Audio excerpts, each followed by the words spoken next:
Welcome to Mojo Talks. I'm Eric, and in this episode of Context is King, I'm joined as always by Ash. How you doing, Ash? Very good. I see we got a little bit of wardrobe malfunction going on here. I would have called you before, but you don't give me your number. I should have looked into the camera I've set up in your apartment. Oh, God. All right, so we're talking, speaking of cameras in apartments, we're talking about YouTube Red.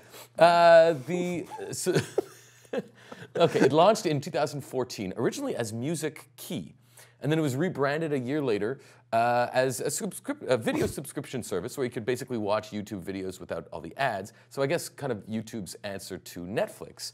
But then just as recently as last week, YouTube CEO Susan Wojcicki came out and said it is a music service. In fact, she said YouTube Red is a service that is really a music service. We have an amazing collection of music, we have all these music videos, and on top of that, it has all the abilities to watch YouTube ads free. So what gives?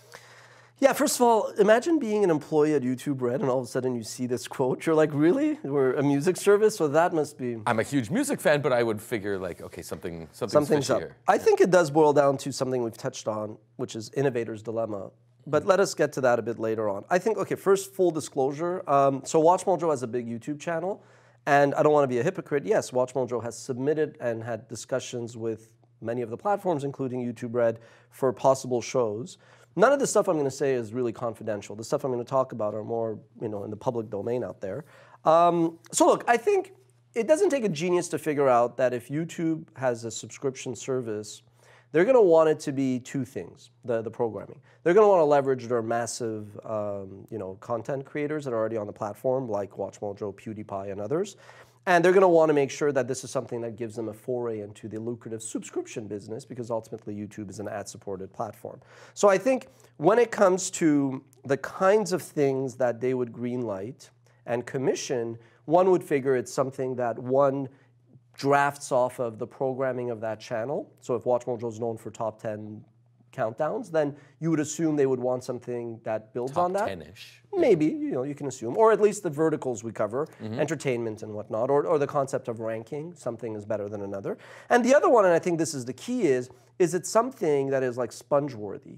Will a viewer, a user that comes to YouTube, 1.5, 2 billion strong per month, is there even a percentage that would say, hey, I'm going to take out my credit card and I'm going to subscribe? And I think the first thing that they did was, which is what any sane individual would do if you're a decision maker, is you go up to your biggest creators like PewDiePie, which they did, and they said, hey, let's come up with something that's a bit more premium, that is a bit more high budget, that we hope your audience would pay for. But did it work? Not really, but I think I always say, success is three things: subjective, fluid, and relative. What I mean by that in this case is the subjective point is what do you define it as, right?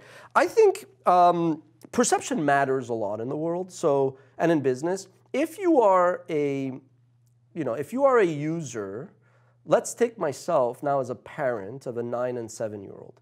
I have no problem subscribing to Netflix and paying, let's say, $10 a month. Not just for what I would see, but because there's some shows from television, traditional media that is now on Netflix that I want my girls to see, let's say. To me, I associate the content on Netflix with something that is sponge-worthy, something that's worth paying for. But if you are a random person and you've been seeing PewDiePie all this time for free on YouTube, and then all of a sudden one day you're like, hey, pay $10 a month or whatever it is to see this extra content, your brain is associating PewDiePie with free ad-supported. Exactly, right. So I think in that context, while it makes a lot of sense for YouTube to have played it that way as a first layer of the foundation, I don't think that it was going to succeed, because perception, psychology, that's like marketing 101. Nobody was going to go for it at scale. I think there's been a lot. I mean, we look at our data and look, we do 1.5 billion minutes of watch time, 300 per month, 300 million minutes. It's a big channel. The numbers on YouTube Red are quite large because it's just, the law of big numbers. But when you look at it as relative, you see that ultimately the users on YouTube are fundamentally conditioned to watch it for free and expect it. So in the second wave, again, YouTube, history repeats itself. They said, let's go all Hollywood. So they approached, Demi Lovato, Katy Perry, Kevin Hart, and they came up with, I was at their Brandcast event in May in New York, and, it makes a lot of sense. They're saying, look, let's go up to celebrities and hope that maybe users are going to associate celebrities with paying for a subscription. But I think this is when, innovator's dilemma kicks in, because, fundamentally, no matter how much you invest in these sexy programs, you do it, I think, mainly because you see Netflix's fortunes soar.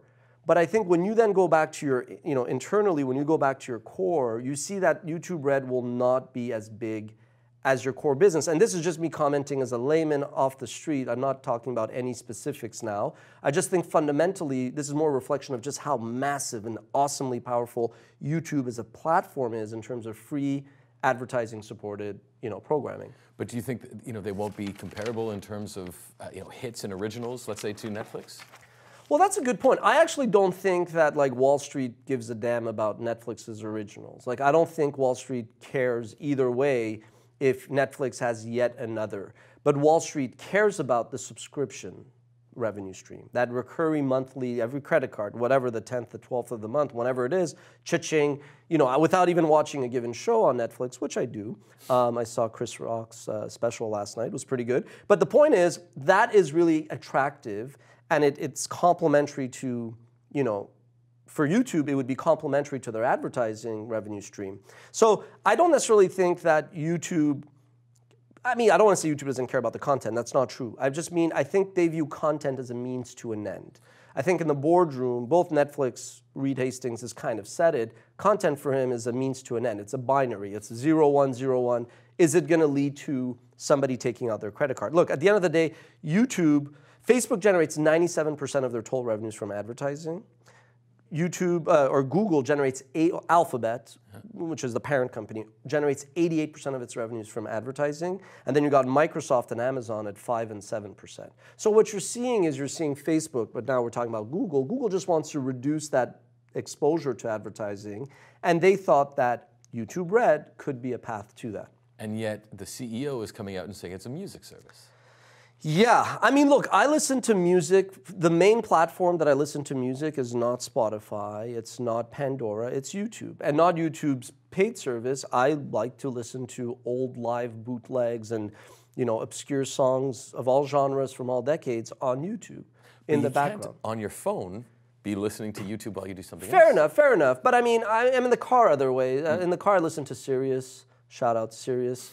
None of these are sponsors, by the way. But my point is, when I'm at work or at home, in the background, I'll probably be listening to. But that's neither here nor there. I think it just goes back to YouTube fundamentally is playing off of a strong hand in music, meaning all that music was initially uploaded, either pirated or not, but now with Content ID, it's legitimately, it's rights cleared, so to speak, fundamentally. But I think if you look at right now, Spotify is going to, do a public offering. And so YouTube is looking at that and saying, hey, wait a second, if we have this thing YouTube Red, and it doesn't necessarily have the kind of traction that we're hoping for relative to Netflix, then maybe we could just spin that, and it is PR and positioning and communications and marketing, but maybe they're like, wait, instead of spotlighting the so-called weaknesses relative to Netflix, why don't we highlight its strengths, which if we just change, we have something like this, flip it on its side, as a music offering, it has a lot of the pieces, in place. So, some people refer to Amazon, Apple, Facebook, and Google as the 4 horsemen of media. And the 4 horsemen generally, it's impending doom and death, the apocalypse. But if you look at the SVOD, less so about the 4 horsemen, I would say it's more a fight between Amazon, Apple, Hulu, which now is Disney, because Disney bought control through the Fox deal, and Netflix. I think those are the 4 main players in SVOD.